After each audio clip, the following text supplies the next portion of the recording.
Hello साथीहरु, welcome back to our new video. साथीहरु, आजको भिडियोमा हामी आउँदो सीटीबीटी इन्ट्रान्स एक्जामको लागि मोस्ट इम्पोर्टेन्ट र मोस्ट रिपिटेटिभ क्वेशनहरुको एउटा सेट डिस्कस गर्नेछु। यो क्वेशनहरु बारम्बार सोधिरहने क्वेशनहरु हुन्। त्यसकारण तपाईहरुले यो क्वेशनहरु राम्रोसँग हेर्नु होला र पढ्नु होला। र भिडियो यदि राम्रो लाग्यो, हेल्पफुल लाग्यो भने भिडियोले एउटा लाइक गर्न चाहिँ नबिर्सिनु होला। आउनुस् भिडियोलाई सुरु गरौँ। क्वेशन नम्बर 1 मा रहेको छ energy from sun is due to सनबाट जुन इनर्जी आउँछ सनलाइटको फर्ममा त्यो कुन रिएक्सनबाट आउँछ भनेर सोधेको छ। ए मा छ न्युक्लियर फिसन, बी मा छ न्युक्लियर फ्युजन रिएक्सन र सी मा छ बर्निङ अफ हाइड्रोजन र डी मा छ बर्निङ अफ हिलियम। साथीहरु, यसको सही उत्तर चाहिँ बी न्युक्लियर फ्युजन हुन्छ। सनबाट जुन इनर्जी आउँछ सनलाइटको फर्ममा त्यो न्युक्लियर फ्युजन रिएक्सन भएर पृथ्वीमा आइपुग्छ। क्वेशन नम्बर 2 मा रहेको छ how many star are there in our solar system. हाम्रो सौर्यमण्डलमा जम्मा कतिवटा स्टारहरू रहेका छन् भनेर सोधेको छ। ए मा छ 2, बी मा छ 3, सी मा छ 1 र डी मा छ 0, द्याट इज नो स्टार। साथीहरु, यसको सही उत्तर चाहिँ सी 1 हुन्छ। हाम्रो सौर्यमण्डलमा जम्मा एउटा मात्रै स्टार छ, जुन हो सन।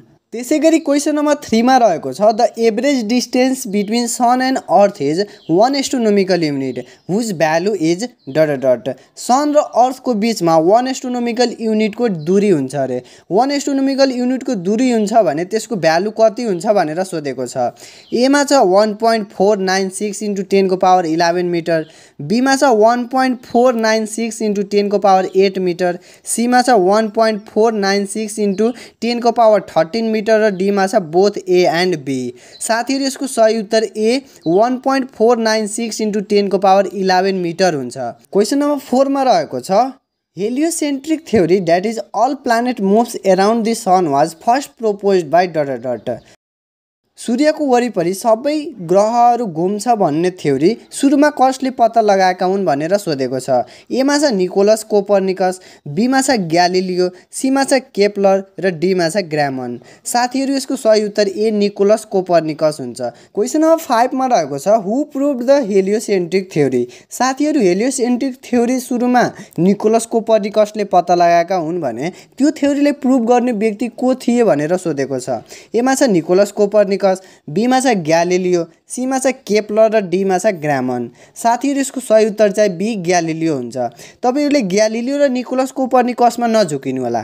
ग्यालिलियोले हेलियोसेन्ट्रिक थ्योरीलाई प्रुभ गरेका हुन् भने निकोलस कोपर्निकसले हेलियोसेन्ट्रिक थ्योरी चाहिँ सुरुमा पत्ता लगाएका हुन्। त्यसैगरी क्वेशन नम्बर 6 मा रहेको छ the time taken by sunlight to reach the earth from the sun is सनबाट सनलाइट चाहिँ अर्थमा पुग्न कति समय लाग्छ भनेर सोधेको छ।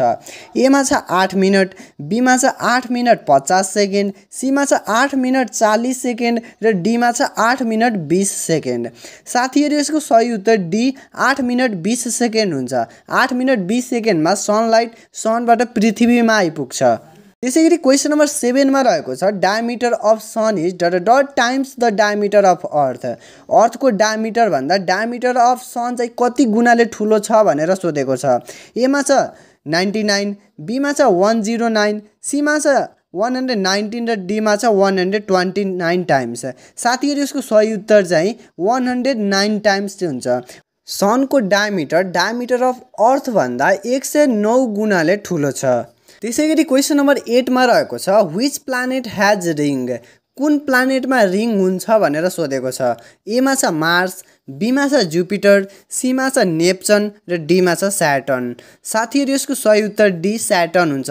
क्वेशन नम्बर 9 मा रहेको छ which planet is also called second sun in solar system. सौर्यमण्डलको दोस्रो सूर्य भनेर कुन ग्रहलाई चिनिन्छ भनेर सोधेको छ। ए मा छ मार्स, बी मा छ जुपिटर, सी मा छ नेप्चन र डी मा छ स्याटर्न। साथीहरु, यसको सही उत्तर बी जुपिटर हुन्छ। बृहस्पतिलाई सौर्यमण्डलको दोस्रो सूर्य भनेर पनि चिनिन्छ। त्यसैगरी क्वेशन नम्बर 10 मा रहेको छ Titan is the largest moon in the solar system. This is the moon of Titan solar सिस्टमको सबभन्दा लार्जेस्ट मुन हो रे। त्यो मुन चाहिँ कुन प्लानेटको हो भनेर सोधेको छ। ए मा छ अर्थ, बी मा छ जुपिटर, सी मा छ स्याटर्न र डी मा छ युरेनस। साथीहरु, यसको सही उत्तर सी स्याटर्न हुन्छ। स्याटर्नको मुन चाहिँ टाइटन। त्यसैगरी साथीहरु क्वेशन नम्बर 11 मा रहेको छ which gas is not filled in filament bulb. Filament बल्बमा कुन ग्यास चाहिँ फिल गरिएको हुँदैन भनेर सोधेको छ। ए मा छ नाइट्रोजन, बी मा छ आर्गन, सी मा छ नियोन र डी मा छ अक्सिजन। यसको सही उत्तर डी अक्सिजन हुन्छ। फिलामेन्ट बल्बमा नाइट्रोजन, आर्गन र नियोन ग्यास चाहिँ फिल गरिएको हुन्छ र अक्सिजन चाहिँ फिल गरिएको हुँदैन। त्यसैगरी क्वेशन नम्बर 12 मा रहेको छ the time duration of fluorescent lamp is usually dot dot. Fluorescent ल्याम्पको टाइम ड्युरेसन कति हुन्छ भनेर सोधेको छ। ए मा छ 1000 आवर, बी मा छ 2000 आवर, सी मा छ 3000 आवर र डी मा छ 10000 आवर। साथीहरु यसको सही उत्तर चाहिँ सी 3000 आवर्स हुन्छ। फ्लोरोसेन्ट ल्याम्पको टाइम ड्युरेसन 3000 हुन्छ र फिलामेन्ट बल्बको चाहिँ 1000 टाइम ड्युरेसन हुन्छ। क्वेशन नम्बर 13 मा रहेको छ which one of the following is correct relation. Electric पावरको तलको मध्ये रिलेसनहरु मध्ये कुन करेक्ट रिलेसन हो भनेर सोधेको छ। ए मा छ P = IB जसमा P भनेको इलेक्ट्रिक पावर, I भनेको करेन्ट र V भनेको भोल्टेज। बी मा छ P = I²R, सी मा छ P = V²/R र डी मा छ अल। साथीहरु यसको सही उत्तर डी अल हुन्छ। क्वेशन नम्बर 14 मा रहेको छ mobile charger is the example of dot dot. Mobile charger कुन ट्रान्सफर्मरको इक्जाम्पल हो भनेर सोधेको छ।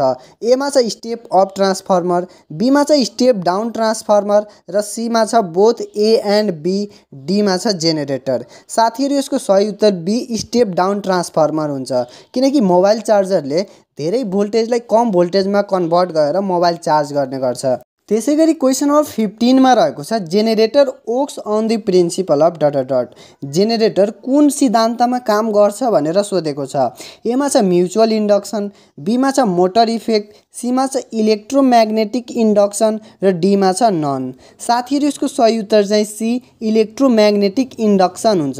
क्वेशन नम्बर 16 मा रहेको छ when the area of conductor is increase the resistance of conductor is dot dot. यदि हामीले कन्डक्टरको एरियालाई इन्क्रिज गर्यो भने कन्डक्टरको रेसिस्टेन्समा कस्तो असर पर्छ भनेर सोधेको छ। ए मा छ इन्क्रिज, बी मा छ डिक्रिज, सी मा छ रिमेन सेम र डी मा छ नन। साथीहरु यसको सही उत्तर बी डिक्रिज हुन्छ किनकि रेसिस्टिभिटीको फर्मुला हुन्छ L/A।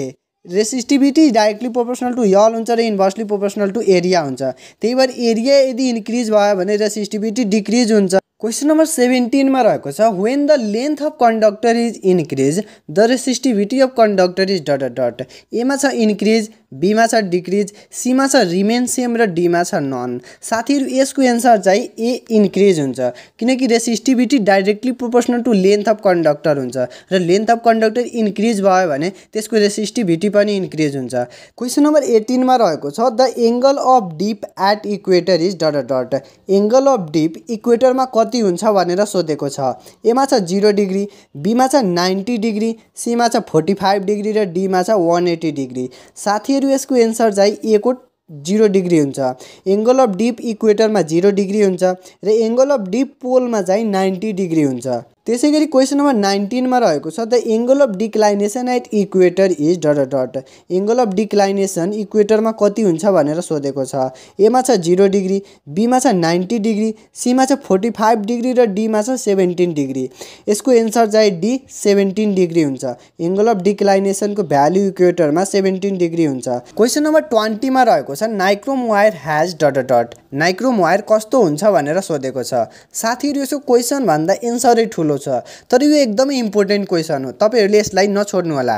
ए मा छ high resistivity and high melting point, B मा छ high resistivity and low melting point, C मा छ low resistivity and high melting point, D मा छ low resistivity and low melting point. यसको सही उत्तर A high resistivity and high melting point हुन्छ। नाइक्रोम वायरको हाई रेसिस्टिभिटी र हाई मेल्टिङ पोइन्ट हुन्छ। क्वेशन नम्बर 21 मा रहेको छ a copper wire cannot be used as fuse wire why भनेर सोधेको छ। कपर वायरलाई फ्युज वायरको रूपमा किन युज गरिँदैन भनेर सोधेको छ। ए मा छ it has high melting point, B मा छ it offer low resistance, C मा छ it is a good conductor of electricity र डी मा छ नन अफ दिज। साथीहरु यसको सही उत्तर ए हुन्छ। It has high melting point. कपर वायरको मेल्टिङ पोइन्ट हाई हुन्छ त्यही भएर फ्युज वायरमा चाहिँ युज हुँदैन किनकि फ्युज वायरमा युज हुनको लागि त्यसको मेल्टिङ पोइन्ट लो हुनुपर्छ र रेसिस्टेन्स चाहिँ हाई हुनुपर्छ। त्यसैगरी क्वेशन नम्बर 22 मा रहेको छ magnetism is a magnet question number 22 मा रहेको छ magnetism of a magnet can be destroyed by म्याग्नेटमा भएको चुम्बकीय गुण कसरी ह्रास हुन्छ भनेर सोधेको छ। एमा छ बाई हिटिङ, बीमा छ ह्यामरिङ, सीमा छ by inductive action of another magnet र डीमा छ बाई अल एबोभ मेथड। साथीहरू यसको सही उत्तर डी हुन्छ, बाई अल एबोभ मेथड।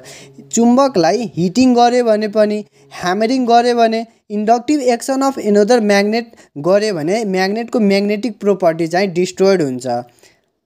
त्यसै गरी क्वेसन नम्बर 23 मा रहेको छ the instrument use to measure current is dot dot. Current measure गर्ने इन्स्ट्रुमेन्टको नाम के हो भनेर सोधेको छ। एमा छ एमिटर, बीमा छ भोल्ट मिटर, सीमा छ क्यापासिटर र डीमा छ भोल्टामिटर। साथीहरू यसको सही उत्तर एमिटर हुन्छ। करेन्ट एमिटरबाट नापिन्छ। क्वेसन नम्बर 24 मा रहेको छ the SI unit of charge is dot dot. चार्जको एसआई युनिट के हो भनेर सोधेको छ। एमा छ कोलम, बीमा छ ओहम, सीमा छ फ्याराड र डीमा छ एम्पियर। साथीहरू यसको सही उत्तर कोलम हुन्छ। SI unit of charge coulomb हुन्छ। त्यसै गरी क्वेसन नम्बर 25 मा रहेको छ 1 coulomb charge content dot dot electron. 1 coulomb चार्जमा कतिवटा इलेक्ट्रोन हुन्छ भनेर सोधेको छ। एमा छ 6.25 × 10⁻17, बीमा छ 6.25 × 10⁻16, सीमा छ 6.25 × 10⁻18 र डीमा छ 6.25 × 10⁻19। साथीहरू यसको सही उत्तर सी 6.25 × 10⁻18 हुन्छ। 1 कुलम चार्जमा 6.25 × 10⁻18 इलेक्ट्रोन हुन्छ। ल साथीहरू आजलाई यति नै। साथीहरू सिटिबिटी इन्ट्रान्स इक्जामको इम्पोर्टेन्ट क्वेसनहरूको अरू भिडियोहरू हेर्नुभएको छैन भने माथिको भिडियोमा क्लिक गर्नुहोस्, त्यही भिडियोमा तपाईँहरूसँग भेट हुनेछ। र साथीहरू तपाईँहरूले सिटिबिटी इन्ट्रान्स इक्जामको लागि राम्रोसँग प्रिपरेसन गर्नुहोला। कुनै पनि समस्या भयो भने मलाई कमेन्ट बक्समा कमेन्ट गर्नुहोला, म तपाईँहरूलाई हेल्प गर्नेछु। र तपाईँहरूले भिडियो यदि राम्रो लाग्यो, हेल्पफुल लाग्यो भने भिडियोलाई एउटा लाइक गर्न चाहिँ नबिर्सिनु होला। र च्यानलमा नयाँ हुनुहुन्छ, अहिलेसम्म जोडिनु भएको छैन भने च्यानललाई सब्सक्राइब गरी साथमा रहेको बेल आइकनलाई क्लिक गरी अल नोटिफिकेसनमा क्लिक गरिदिनु होला।